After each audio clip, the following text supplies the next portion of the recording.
इसी में ही है protection of women from domestic violence act 2006 में पास हुआ, यानी कि औरतें जो हैं उनको डोमेस्टिक वायलेंस के खिलाफ प्रोटेक्शन मिले।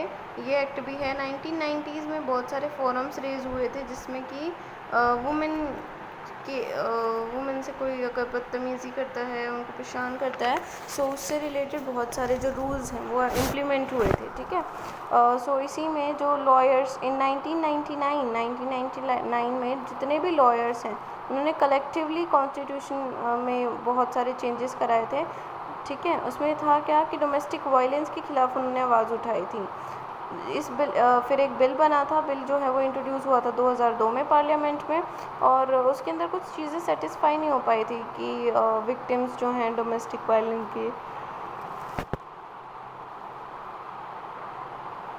इसके अलावा अगर हम बात करते हैं वुमेन ऑर्गेनाइजेशन की और नेशनल कमीशन फॉर वुमेन की, तो उन्होंने पार्लियामेंट्री स्टैंडिंग कमेटी बनाई थी। ठीक है, इसमें बहुत सारे डिलेबरेशन, बहुत सारे चेंजेस हुए थे। बिल जो है वो टेबल पे रखा गया था, यानी कि उसको स्वीकृति के लिए दिया गया था दिसंबर 2002 में। ठीक है, फाइनली 2005 में एक नया बिल इंट्रोड्यूस हुआ था और लॉ बन गया था 2006 में। ठीक है, वही जो एक्सेप्ट करा था यहाँ पे, उसी को ही बाद में लॉ बना दिया गया था। बिल ही लॉ बन जाता है। अब ये मैं प्रोसेस आपको समझाऊंगी। उसके अलावा सिटीजन्स जो हैं वो हमेशा बहुत अच्छा रोल प्ले करते हैं लेजिस्लेशंस में। ठीक है, लेजिस्लेशंस में यानी कि कानून व्यवस्था बनाए रखने में। ठीक है, वो अपने कंसर्न बताते हैं, एक्सपेक्टेशन बनाते हैं, ताकि उसी के हिसाब से जो है वो बताते कैसे हैं, मीडिया के थ्रू। ठीक है, मीडिया क्या होती है, टेलीविज़न, न्यूज़पेपर, ये सब।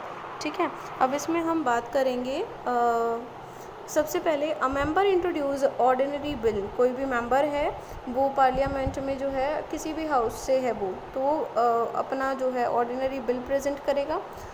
बिल को पढ़ा जाएगा, डिस्कस किया जाएगा, उसके चेंजेस के बारे में रिकमेंड किया जाएगा। उसके बाद जो बिल है वो कहाँ पर भेजा जाता है, जॉइंट कमेटी में भेजा जाता है, जहाँ पर हाउस ऑफ पार्लियामेंट, दोनों हाउसेज जो हैं पार्लियामेंट के, वो डिस्कस करते हैं। दोनों हाउसेज यानी जो अपर हाउस है वो और जो लोअर हाउस है वो, राज्यसभा, लोकसभा। ठीक है जी।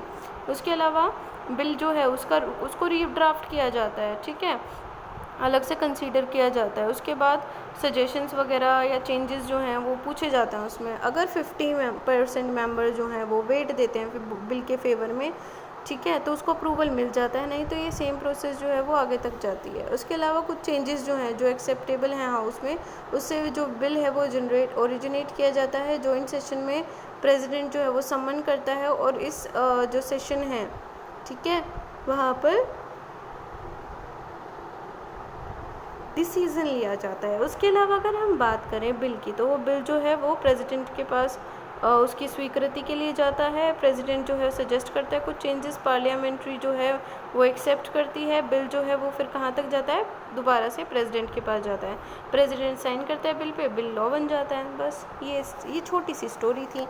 उसके अलावा कंट्रोवर्शियल लॉज के बारे में अगर हम बात करें, तो जो लोग हैं वो क्रिटिसाइज़ करते हैं लॉज को। ठीक है, उसके बाद वो पार्लियामेंट में अगर पास हो गया तो उसको वो क्रिटिसाइज़ भी कर सकते हैं। कैसे, मार्च करके, एडिटोरियल्स को लिख के, तक न्यूज़पेपर में आए। ठीक है, और उसको पूरा मीडिया के थ्रू जो है पूरा पॉपुलैरिटी जो है उसकी बढ़ा देते हैं। उसमें हम आरटीआई के बारे में पढ़ेंगे और पीआईएल के बारे में पढ़ेंगे। पीआईएल होती है पब्लिक इंटरेस्ट लेजिस्लेशन। ये जो है अथॉरिटी देता है कोई भी कॉमन मैन को, ताकि वो ऑर्डर या कॉन्ट्राडिक्टरी जो भी पब्लिक इंटरेस्ट है उसके बारे में अपने मत रख सके। उसके बाद अलावा अगर हम आरटीआई की बात करते हैं, तो आरटीआई जो होता है वो उसका मतलब होता है, इससे ट्रांसपेरेंसी पता चलती है लोगों की और रिप्रेजेंटेटिव्स के थ्रू। ठीक है, कि कैसी उनकी जो प्रोसेस है वो ठीक चल रही है कि नहीं चल रही डेमोक्रेसी में। ठीक है, इसके अलावा यहाँ पर एक आर्टिकल दिया हुआ है, इसमें बताया गया है कि कोल्ड ड्रिंक्स के लिए एक जो है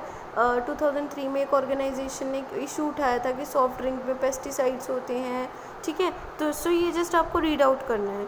okay, so the chapter is over. I guess आप इसके क्वेश्चन आंसर्स इजीली कर लोगे because I have given you. Okay, submit it fast.